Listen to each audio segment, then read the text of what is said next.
할렐루야. 오늘은 성탄 후 두 번째 주일이자 병원년 말띠의 첫 번째 주일이 되는 데입니다. 주님 안에서 더욱 건강하고 평안한 삶을 살으시기를 바랍니다. 우리 좌우에 계신 분들과 함께 인사를 나누도록 하겠습니다. 주님 안에서 더욱 건강하세요. 평안하세요.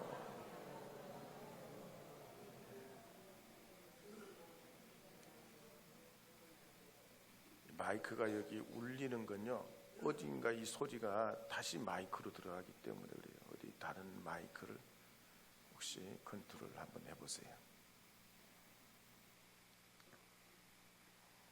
네, 올해는 병원년 말띠이기 때문에 제가 말의 특징을 찾아봤습니다. 말은 눈이 얼굴 양측에 있어요. 우리는 얼굴 전면에 있는데 말이라는 녀석은 얼굴 양측에 있습니다. 그러면서 이 눈이 오른쪽 눈, 왼쪽 눈이 독립적으로 움직여요. 독립적으로 움직인다는 얘기는 오른쪽 눈은 한쪽을 가만히 보고 있으면서도 왼쪽 눈은 막 돌아가서 좌우로 살필 수 있다는 얘기예요. 사람은 그게 안 되는데 말은 그게 돼요. 그래서 사방을 다 양쪽 눈을 가지고 살펴봅니다. 그러니까 시야가 무지하게 넓겠죠. 또 귀도, 사람의 귀는 고정이 되어 있지만은 이 말의 귀는 180도로 움직입니다. 이렇게 레이더처럼 말이에요. 360도에 들려오는 소리를 다 들을 수 있어요. 그러면서 경주마는 시속 70km로 달립니다. 치타 같은 녀석은 단거리로 달리지만 이 말은 지속적으로 달릴 수 있어요. 이게 무슨 말입니까? 빨리 달리는 말은 잘 보고 잘 들어야 된다는 얘기예요. 계속 들으면서 사방을 살피면서 달려가는 거지 눈 감고 70km로 달리는 게 아니라는 얘기예요. 다 이리저리 살피고 여기저기 들려오는 소리를 다 들으면서 총알같이 달린다는 얘기예요. 여러분들께서도 이 새해를 맞이해서 하나님의 말씀 앞에 이 한 해 동안 순발력 있게 행동하시고 그 말씀에 귀를 기울여 내일을 위한 지혜로 삼으시는 한 해가 되게 될 때 하나님이 이 한 해를 통해 우리에게 주신 은혜와 축복이 놀라울 줄로 믿습니다. 2025년도도 하나님 은혜로 살았지만 2026년도는 갑절의 복을 받는 하나님의 역사가 여러분의 삶에 있기를 축복합니다. 저는 그런 의미에서 오늘 에베소서 1장 3절에서 14절 말씀을 중심으로 역설의 영광이란 제목으로 하나님의 말씀을 선포하려 합니다. 에베소서 주제는 교회이지요. 교회. 그래서 교회론을 공부하려면 에베소서를 심도 있게 읽고 연구하면 교회가 무엇인지 개념이 잡힙니다. 이 에베소서가 말씀하신 교회란 뭐냐? 그리스도의 몸입니다. 또 이 교회의 머리는 예수 그리스도이기에 머리 대신 그리스도 예수를 중심으로 하나님을 찬미하는 공동체, 그것이 바로 교회요 성도라는 것입니다. 그래서 에베소서 1장 3절부터 6절 말씀에 보면 이와 같은 맥락에서 말씀하는 내용이 나옵니다. 함께 읽어보겠습니다. 찬송하리로다. 하나님 곧 우리 주 예수 그리스도의 아버지께서 그리스도 안에서 하늘에 속한 모든 신령한 복을 우리에게 주시되 곧 창세전에 그리스도 안에서 우리를 택하사 우리로 사랑 안에서 그 앞에 거룩하고 흠이 없게 하시려고 그 기쁘신 뜻대로 우리를 예정하사 예수 그리스도로 말미암아 자기의 아들들이 되게 하셨으니 이는 그가 사랑하시는 자 안에서 우리에게 거저 주시는 바 그의 은혜의 영광을 찬송하게 하려는 것이라. 아멘. 본문에 보면 바울은 우리가 교회로서 세 가지 복을 받았다라고 말합니다. 그 세 가지 복이 뭐냐면 첫째는 신령한 복입니다. 이 신령한 복이란 정확하게 말하면 성령에 속한 복이란 얘기예요. 두 번째로는 창세전부터 우리를 택하신 복이라 그랬습니다. 세 번째는 예정하사 우리를 하나님의 자녀 삼아주신 복이다 그랬습니다. 그래서 하나님의 자녀들이 얻는 행복을 성경은 우리에게 말씀하고 있는데, 거듭난 하나님의 자녀들의 행복은 어떤 행복을 누리게 되는 걸까요? 불교의 유명한 법륜스님은 행복이라는 수필에서 행복이란 개인의 마음씨가 사회밭에 심겨져서 좋은 열매를 맺게 되는 거라 그랬습니다. 말하자면 행복은 내 마음에서 출발되고 내 마음에서 사회 환경 가운데 잘 조화를 이루면 이 행복이란 열매들을 거둔다는 거예요. 행복은 그래서 불교는 누구에게 있다? 나에게 있다라고 보는 거예요. 내가 행복의 주체예요. 그렇지만 심리학자인 성국 박사의 주장에 보면은 행복은 그게 아니고, 심리학은 또 다른 측면에서 보는 겁니다. 생존을 위해 살다 보면 생겨나는 부산물이라고 보는 거예요. 마치 벌꿀이 벌꿀을 모으기 위해서 존재하는 게 아니듯이 사람도 행복을 위해 사는 존재가 아니라 살다 보면 행복을 느끼게 된다 그랬습니다. 그래서 음식을 먹을 때, 사랑할 때, 어른 손을 녹일 때, 그럴 때 소소한 행복을 느끼게 된다는 얘기입니다. 그러면 오늘 성경을 볼 때 우리가 얻게 되는 행복은 무엇일까요? 자기의 마음으로부터 시작되는 행복도 아니고, 생존을 위해서 살다 보면 얻게 되는 행복도 아니고, 성경에서 말씀하는 행복은 하늘에 속한 행복이고 하나님이 주시는 신령한 복이에요. 이 신령한 복은 하나님께서 자기 백성들을 위해 창세전부터 예정하시고 택하셔서 주님의 자녀 되게 하시어서 얻게 하는 복입니다. 차원이 틀리지요. 나로부터 나오는 것도 아니고 내가 막 살라고 애쓰면서 겪는 행복도 아니고 위로부터 오는 복이란 얘기예요.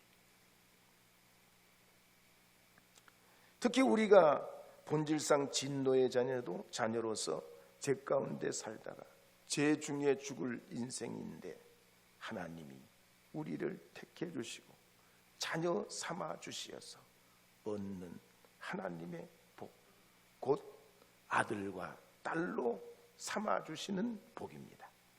그래서 요한복음 1장 12절에 보면 이렇게 기록하는 내용이 나옵니다. 함께 읽어보겠습니다. 영접하는 자 곧 그 이름을 믿는 자들에게는 하나님의 자녀가 되는 권세를 주셨으니. 아멘. 하나님 자녀된 권세가 뭡니까? 첫째는 신분의 변화예요. 죄인이 의인되는 복입니다. 심판받아야 될 인생이 하나님의 구원과 생명으로 나가는 완전한 변화예요.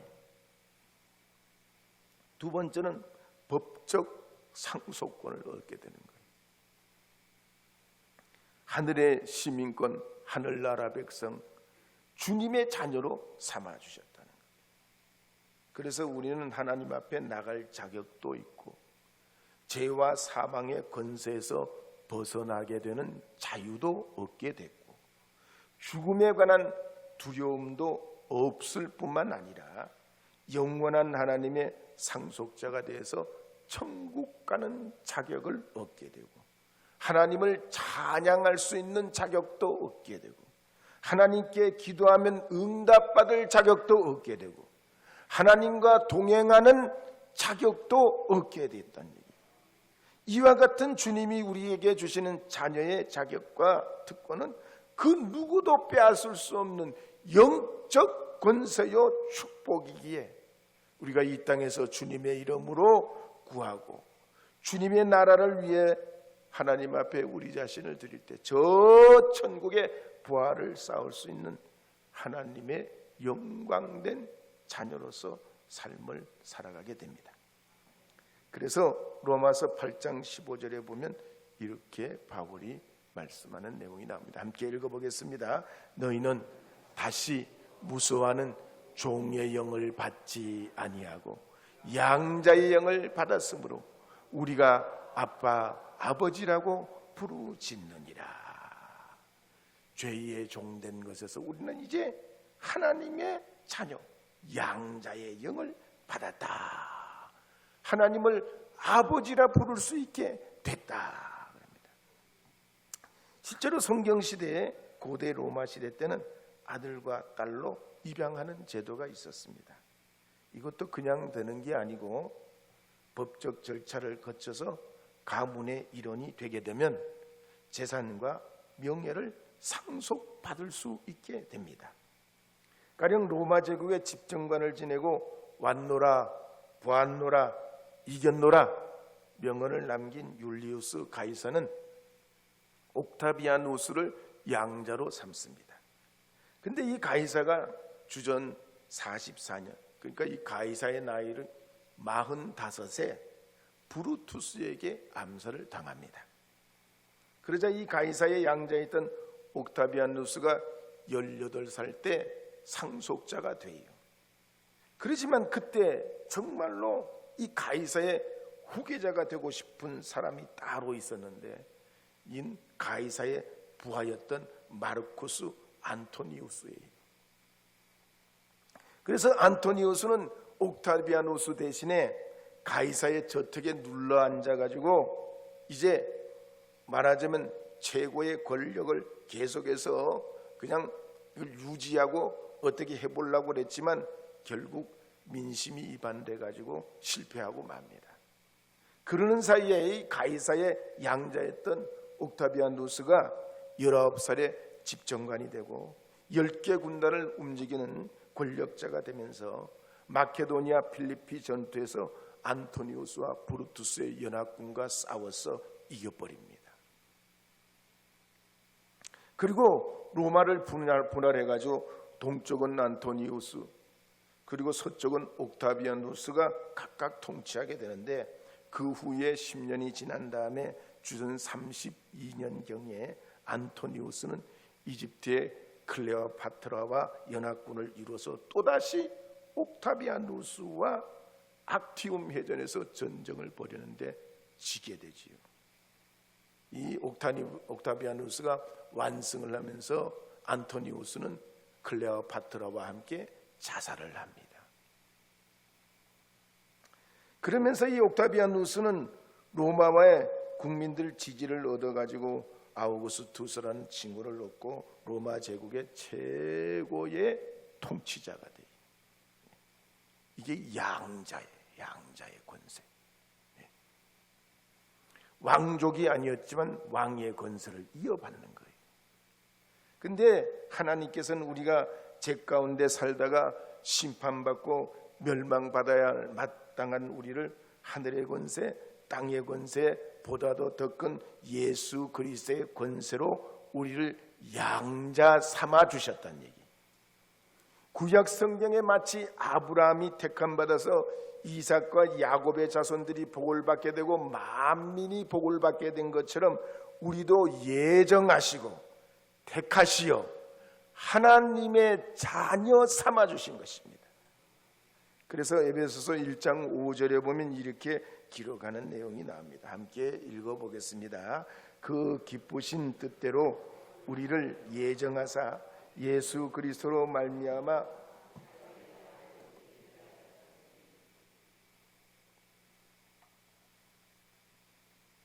말씀해 보면 뭐라고 하면 그 기쁘신 뜻대로 우리를 예정하셨다 그랬습니다.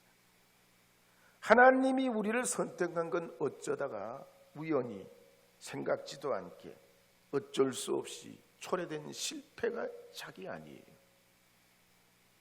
지구가 생겨나기 전부터, 만물이 조성되기 전부터 하나님이 세우신 이 계획을 따라서 기쁘신 뜻대로 예정하시고 택하셔서 하나님의 자녀가 되게 했다는 얘기예요.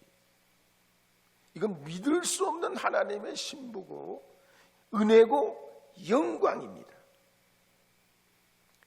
빌리그레암 자서전에 보면 빌리그레암 목사님은 4살 정도 됐을 때 어머니가 양육권을 포기해 버립니다. 그리고는 한 번도 어머니를 만나보질 못해요. 게다가 아버지는 이 빌리그레암 목사님이 6살 때 정신병원에 들어가게 됩니다. 그러니 천하의 고아가 된 겁니다. 결국 보스턴에 이제 입양이 돼가지고 11살 때까지 거기에 살게 되는데 그 양부모가 이 빌리그레암을 돌보질 않아요.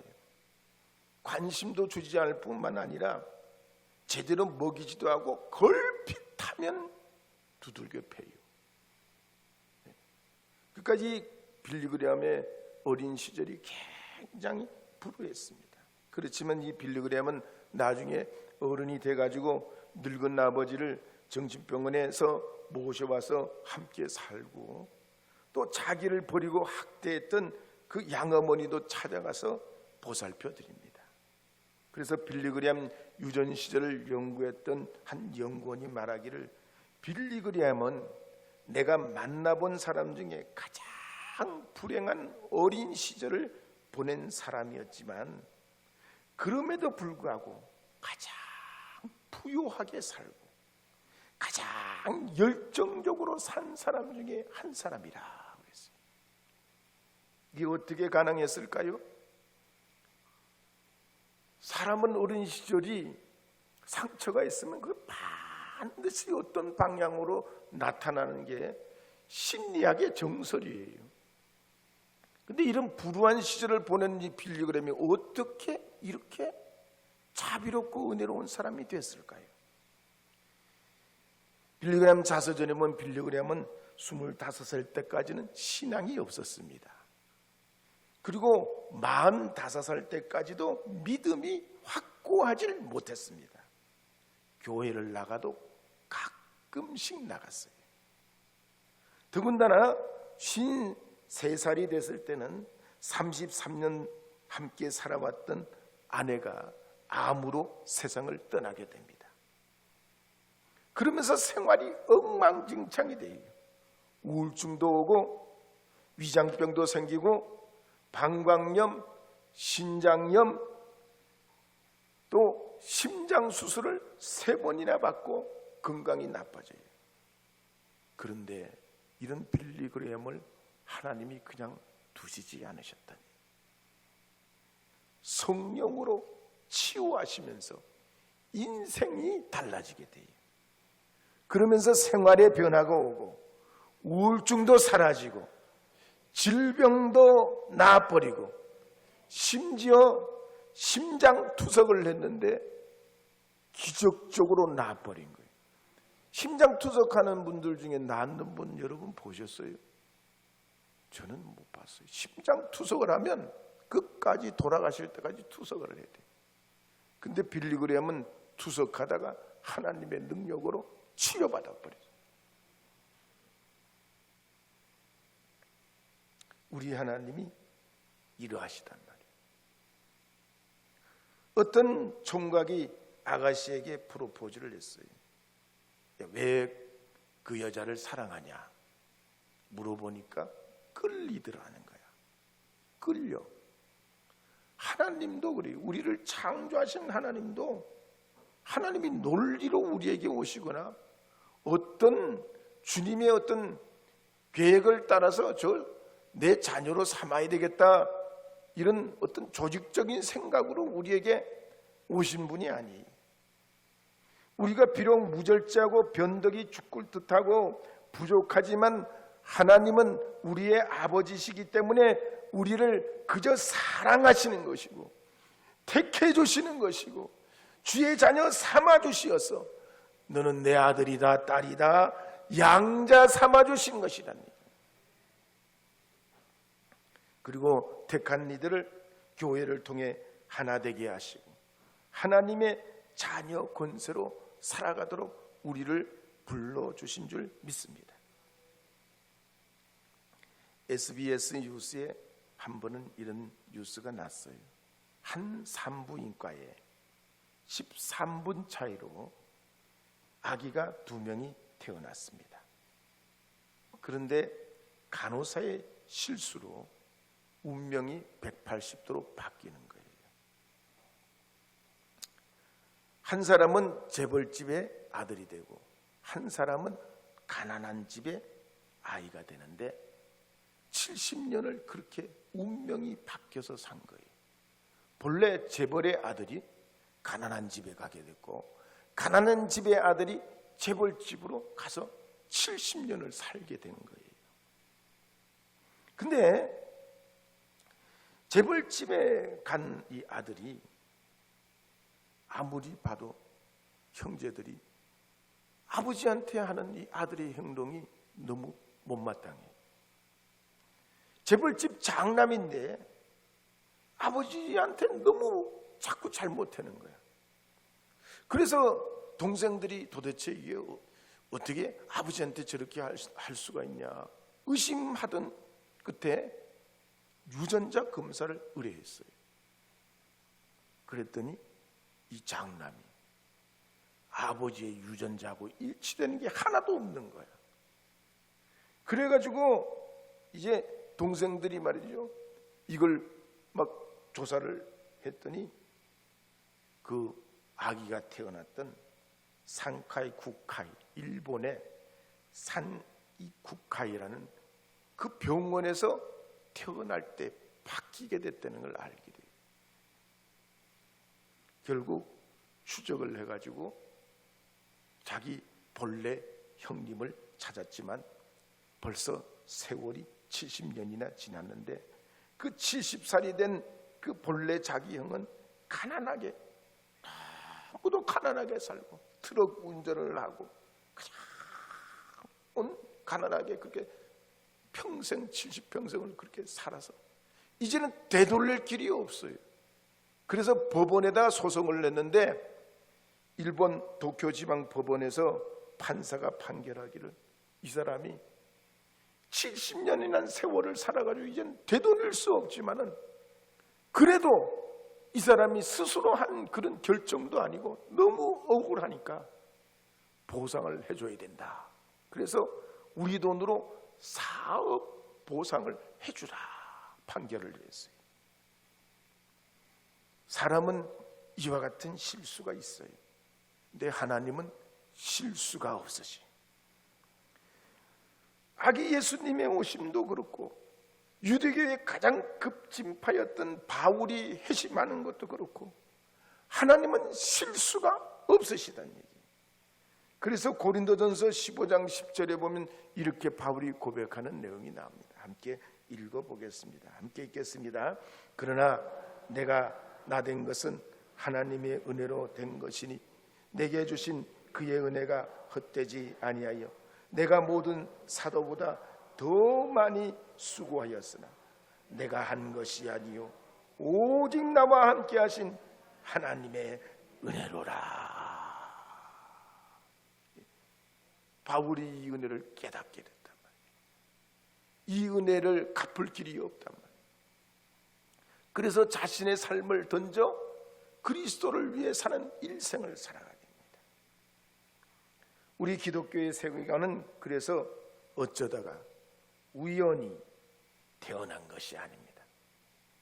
이 2026년도 말하자면 우연히 시작된 게 아니고 그저 한 살 더 먹는 세월을 맞은 게 아니란 얘기예요. 비록 내가 재벌이 아니래도, 권력을 가진 사람이 아니래도, 내가 건강하든지 그렇지 못하든지 잘났든지 못났든지 내가 우연히 어쩌다가 살아가는 인생이 아니란 얘기입니다.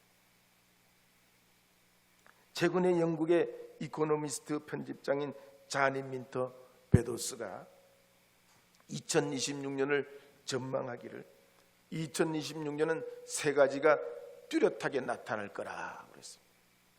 첫째는 서구 민주주의의 미래입니다.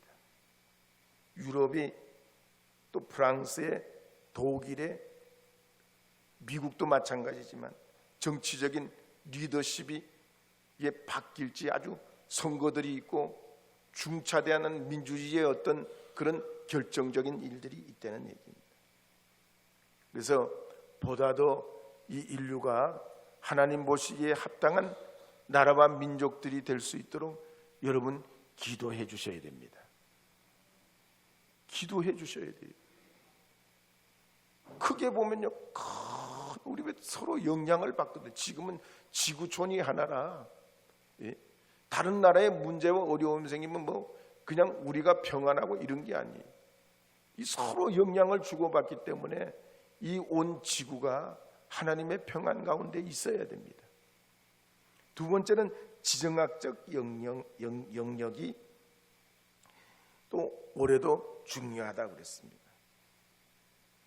특히 중국이 대만의 하나의 중국을 말하면서 2027년까지 어떻게든 하나의 중국을 해야 된다고 시진핑이 그렇게 선언을 하고 대만을 어떻게든 집어삼키려고 그러고 홍콩은 이미 뭐 반환을 받아가지고 그렇게 했지 않습니까?